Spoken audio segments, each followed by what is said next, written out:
Yo, what's going on, homies? It's your boy Stump back for another OPTC video, and in today's video, we're taking a look at the shooter team, the new and improved shooter team with the Legends Anniversary exclusives, Luffy and Lucci, over on the team with the new Anniversary exclusive, Zoro and Kaku. And this particular team we're taking into some of the PvP challenge fights. There's two that we're going to take on today, and I bet you guys know exactly which ones they actually are. We're going to be taking on the S-Hawk challenge as well as the S-Bear challenge. I have actually done the other challenges that have those characters in them. They're a little bit harder. The one for the Fujitora and Ryoku, well, Green Bull fight, and then the one for the Suru PvP Rare Recruit fight. Both S-Bear and S-Hawk are found over there. But I figured, like, just to start off, like, the content train with these two new legends, I thought I would take just like a mono shooter team into the fight and actually just take on what they're actually designed to take down. Because the Luffy and Lucci in their Rumble special has an ability which says targets one Psi-type powerhouse enemy for 8,000 damage. This one line is basically designed for S-Bear. Now, I don't know why it's not shooter, not powerhouse, but look, it is powerhouse, and lo and behold, S-Bear is a Psi powerhouse character. So I'm going to take on S-Bear and hopefully see this 8,000 damage that the Luffy and Lucci can pop off. Obviously, they have a super special as well, which will obviously get increased at level 11 break 5, which does even more damage. I believe it's up to 10,000 damage against two Psi powerhouse characters. And this is going to be good against other characters moving forward, not just S-Bear. So that's a lot of fun. And then we're going to go into the S-Hawk fight because Zoro and Kaku have an ability that targets one int-type slasher class that ignores defense for 1.5 times damage. This eventually goes a little bit higher with their level limit break 5 and their super special, targeting two int slashers for up to, I believe, 2 times damage that ignores defense. The upside to this is S-Hawk is not the only good int slasher. You have the Shanks, you have Pirate Festival Rare Recruit Brook, you have Pirate Festival Rare Recruit Cat Viper. So you have other options that this can actually hit before S-Hawk comes into play. So with that said, this is the team we're going to be taking in. I do have one big omission. Obviously, we don't have Usopp and Lilith.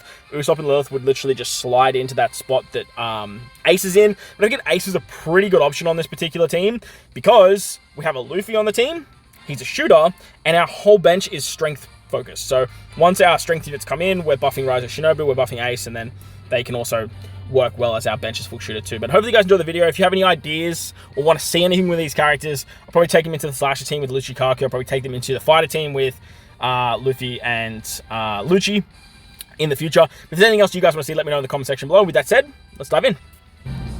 Alright, so we're going to start it off with the S-Bear challenge. The S-Bear challenge fight is a very Psi-centric team, and it is definitely a very outdated team. The upside to S-Bear is he not only buffs Psi characters, he buffs shooter characters, and ironically, we're bringing S-Bear on our team as well, because S-Bear just has the force down mechanic. It's very, very powerful. He's a PvP legend, so he's 20 costs, and he allows us to run that very nasty bench of Kuma and Akainu.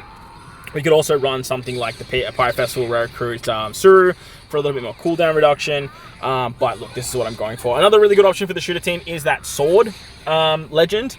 I don't know their names, but they're a really good option, but with that, you actually can't run S-Bear. Now, the upside to Luffy and Lucci is, well, actually, I don't think it hits Luffy and Lucci. I think S-Bear tried to hit S-Bear there, which is hilarious, because the enemy has more cooldowns than I do, and S-Bear is actually immune to forced out, so that's always a lot of fun. So we forced out Shanksy Boy there. Our Raizo Shinobu is getting some very nice action mind. Raizo Shinobu has not fallen off at all. I love running Raizo Shinobu. Slap him in that middle slot there. They're getting lots of hits. They're going to be doing a lot of defensive buffs, and their action mind is so good. All right, let's see this beautiful action special.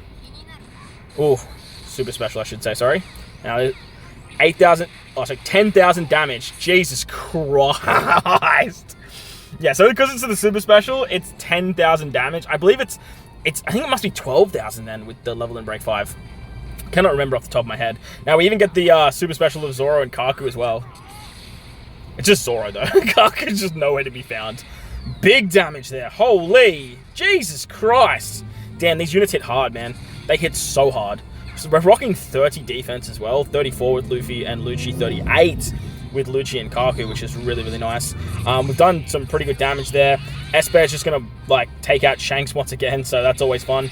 The revive pops of Luffy, and basically that's over. Like it's done from here on out. As I mentioned, like this fight, it's fairly outdated. Like it's pretty old, but I had to take on S-Bear, man. Like it just had to happen. I'll show a screenshot of the fight against the Pirate Festival Suru fight, but I don't really want this video to go for days, so I thought that might be just a little bit better of a way to do it, because I was pretty confident this team would actually beat this lineup. So there it is. Beautiful stuff. Alright, so as you can see there, no issues at all taking down Suru. Like, the team worked very, very nicely. We didn't even need our bench lineup. The Suru fight is another one that isn't too challenging. No, like, level limit break 5 super specials, no level limit break 5 characters, besides Kizaru. So, like, this one wasn't too challenging, and in hindsight, I probably could have just taken it on right off the bat. But, like I said, I had to verse S-Bear with that little character in the front there. Alright, so moving on to the S-Hawk challenge fights now. We're going to put Zoro and Kaku in the front there. Gotta have the matchup, you know, like Zoro and Kaku versus S-Hawk, just as it is in the canon. So let's see how we go here. This one's a little bit of an iffy one because Roger and Newgate can just throw an absolute spanner into the works. Defense does not matter to that unit. So upside to running Ace, though, Ace can provide himself a shield, and I believe he can also give Luffy a shield as well. Getting level 5 cooldown reduction on this team, which is always fun. We have the blowaway mechanic ready to rock.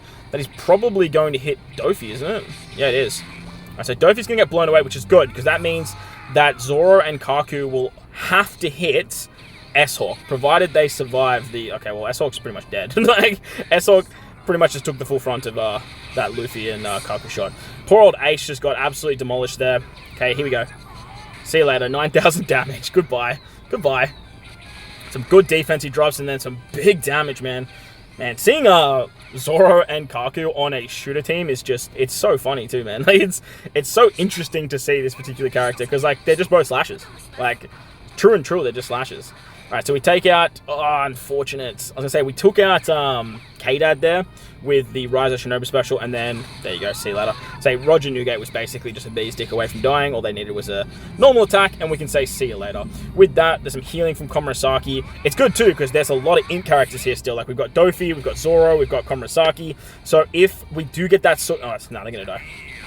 See you later. I was going to say, if we do get that super special off from Zoro and Kaku, unfortunately, they did bite the bullet, but if we did get that off, they would have just done crazy damage to some of those int slashes there, which have all seemed to survive. But Kid should wrap this up. Kid got a buff recently, so he's doing some pretty nice damage, and he's just going to finish the fight thanks to the forced out of Esper. So there we go. Very nice stuff. I will bring up the screenshot, though, of the Green Bull and Fuji fight now. That one is drastically harder.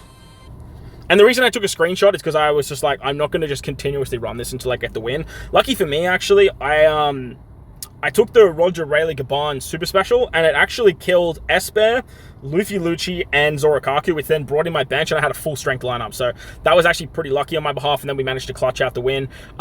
This team, it's not secure against this, but remember, Usopp and Lilith are basically like a mini Nami Karina for shooters, so that could definitely be a very, very powerful character to add to this lineup. But if you guys have the lineup, let me know how it goes in the comment section below. But while you're down there, bell like button, hit the subscribe button, do all that good stuff. Most importantly, wherever you guys are in this beautiful world, please remember to enjoy the rest of your day. As always, homies, thank you for watching, and I'll catch you on the next one. No!